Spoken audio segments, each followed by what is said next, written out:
تفسیر القرآن۔ آج کا سبق سورہ آل عمران آیت نمبر 146 سے 148 تک۔ اعوذ باللہ من الشیطان الرجیم، بسم اللہ الرحمن الرحیم۔ وَكَأَيٍّ مِّن نَّبِيٍّ قَاتَلَ مَعَهُ رِبِّيُّونَ كَثِيرٌ فما وهنوا لما أصابهم في سبيل الله وما ضعفوا وما استكانوا والله يحب الصابرين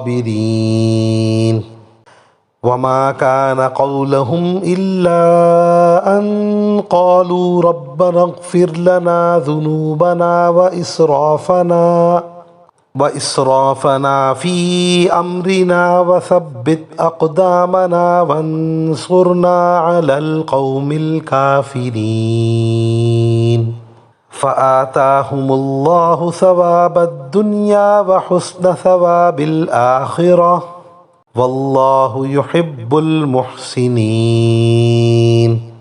ترجمہ: اور کتنے سارے پیغمبر ہیں جن کے ساتھ مل کر بہت سے اللہ والوں نے جنگ کی، نتیجتاً انہیں اللہ کے راستے میں جو تکلیفیں پہنچی ان کی وجہ سے نہ انہوں نے ہمت ہاری، نہ وہ کمزور پڑے اور نہ انہوں نے اپنے آپ کو جھکایا۔ اللہ ایسے ثابت قدم لوگوں سے محبت کرتا ہے۔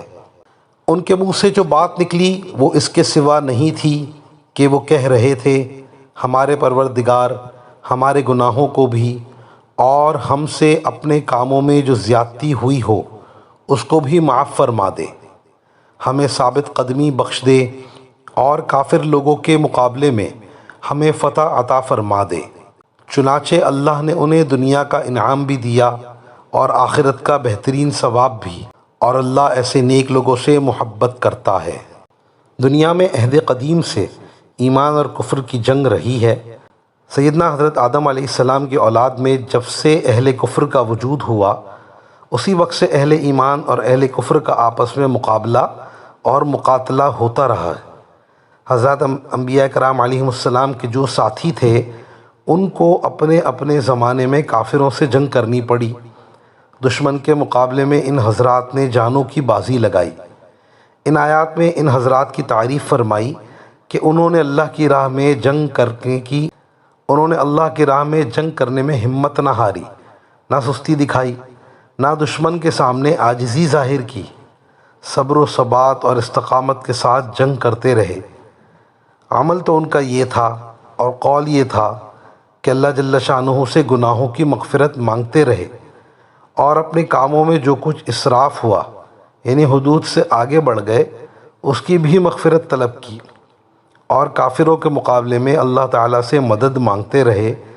اللہ تعالیٰ نے ان کو دنیا میں بھی بدلہ عطا فرمایا یعنی فتح اور کامیابی نصیب فرمائی، اور آخرت میں بھی بدلہ دیا جو اچھا بدلہ ہے یعنی اللہ کی رضا اور جنت۔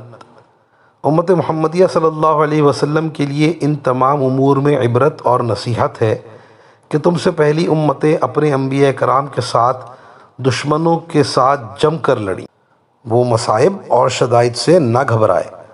تمہارے ساتھ جو کچھ پیش آیا وہ کوئی نئی بات نہیں تھی۔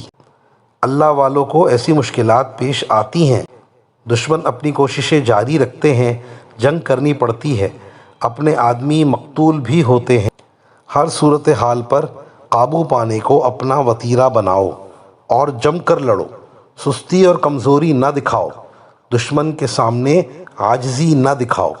سابقہ امت کی جو دعائیں نقل فرمائیں کہ اے اللہ ہمارے گناہوں کی مغفرت فرما اور ہمارے حد سے آگے بڑھ جانے کو معاف فرما اور کافروں کے مقابلے میں ہم کو ثابت قدمی عطا فرما، اس میں بھی اس بات کی تعلیم ہے کہ نیکیاں کرتے ہوئے بھی استغفار کی ضرورت ہے، کیونکہ مالک الملک جل جلالہ کی شان اقدس کے لائق بندوں سے عمل ہو ہی نہیں سکتا، ادائے حق میں کوتاہی ہوتی رہتی ہے۔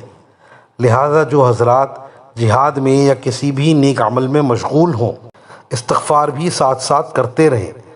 استغفار سے گناہ بھی معاف ہوں گے اور اعمال میں جو کوتاہیاں ہیں ان کی تلافی بھی ہوگی۔ اور بعض مرتبہ کسی نیک کام میں لگنے سے جو دوسرے نیک کام چھوٹ جاتے ہیں اور اس طرح حدود سے آگے بڑھ جانے کی صورت بن جاتی ہے، جس کو اسراف سے تعبیر فرمایا۔ استغفار سے اس کی بھی تلافی ہوگی۔ کافروں کے مقابلے میں ثابت قدمی کی دعا کرنے میں اس طرف بھی اشارہ نکلتا ہے کہ اپنے آلات اور اسباب اور تعداد پر کبھی گھمنڈ نہ کریں، اللہ ہی سے مدد مانگیں اور اسی کی طرف متوجہ رہیں۔ وآخر دعوانا ان الحمد للہ رب العالمین۔